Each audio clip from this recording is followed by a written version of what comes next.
Victoria's 1.5 million Catholics will this Sunday be given instruction from the state's archbishops on how to decide their vote this coming state election. It's the first time in recent memory the Catholic Church in Victoria has taken such action. A pamphlet to be issued through Catholic schools and churches lists 25 questions voters should ask their MPs before deciding how to vote. I spoke with Melbourne Archbishop Denis Hart earlier today. Archbishop Denis Hart, welcome to State Line. Can I ask why the Catholic Church has intervened in the way it has with this pamphlet into the state election? We're issuing this statement because we believe that the right to vote is a very important responsibility. We want people to think about what they're doing, and we believe it's important for them to engage with their potential representatives so that the people who are elected reflect the community values and community expectations. There are some hot button issues that are in this pamphlet. Two of them are euthanasia and abortion. What are you saying to your congregation, that if MPs have supported either of those two in the past or have a view in support of them, they shouldn't vote for them? We're saying to our people simply that they should consider these issues as very, very important. After all, life is the greatest gift we have, and we believe that from natural birth to natural death, it is absolutely an incomparable gift. What decision would you make of your local MP if he supported either abortion? I would certainly want to insist that I could not support anyone who did not have a clear vision about the value of life from beginning till death. Now, the Greens party this year introduced a private members' bill in the upper house on euthanasia. Does that mean you don't think your congregation should support the Greens? I would certainly say that euthanasia for me is an absolutely essential issue.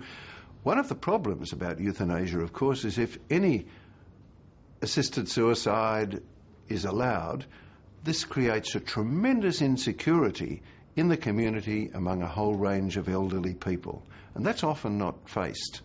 So, the bottom line about the Greens' view on this issue, you don't support it? We disagree totally with the Greens' view on this issue. We believe that the value of life is so important that we can't step aside from it. And therefore you can't support the Greens? We can't support the Greens on this issue. On this issue, but obviously it influences a vote. If they're in support of euthanasia, you're saying you really, to your congregation, to your supporters, don't vote for them. We are saying that this is a very important issue. We respect the right of each individual voter. For me, of course, I could never vote for someone who took that position.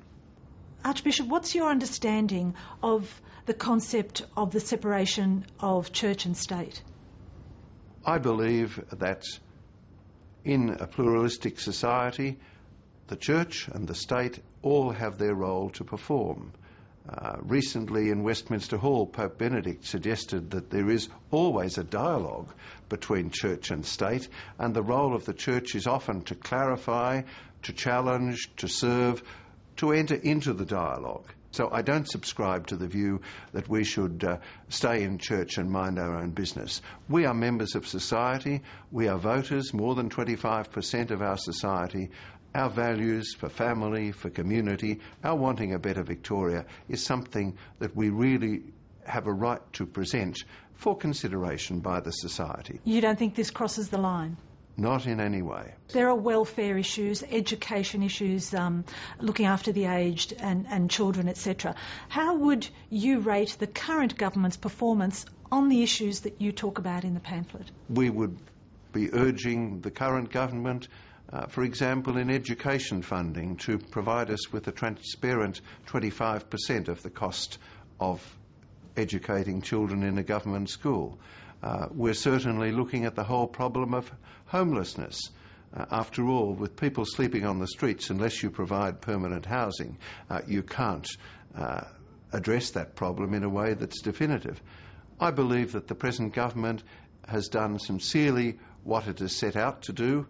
I certainly believe there's room for improvement. We and the government of the day are committed to working together for a better Victoria. What did you take into account when you decided how to vote? I believe that every society has to take into account how it cares for its weakest and most vulnerable. For children, the sick, the aged, those who are burdened, welfare services, education, the whole question of law and order in society, all of these problems, I think they would be things that I would have thought about before I consider how I will vote. Archbishop Hart, thank you for your time. Thank you, Josephine.